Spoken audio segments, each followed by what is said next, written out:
Central Hudson Gas and Electric was founded more than 100 years ago to serve the residents of New York's Hudson Valley.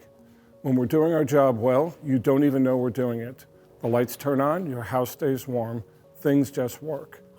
In 2021, we replaced a critical piece of software powering our business. The old system was outdated and in desperate need of an upgrade. Our goal was to make billing more efficient and to meet the diverse energy needs of customers in the 21st century. By now, some of you may have heard about this software update, either from personal experience or from others. You may be aware that this upgrade did not go as planned.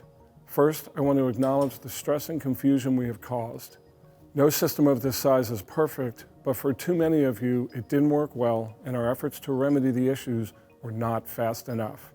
For this, I am sorry. We fell short of the standard of care you rightly expect of us and that we expect of ourselves.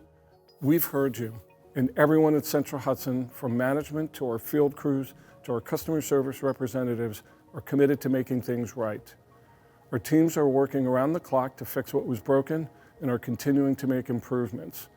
We've made significant progress, and though there's more to do, resolving all our remaining issues remains our #1 priority.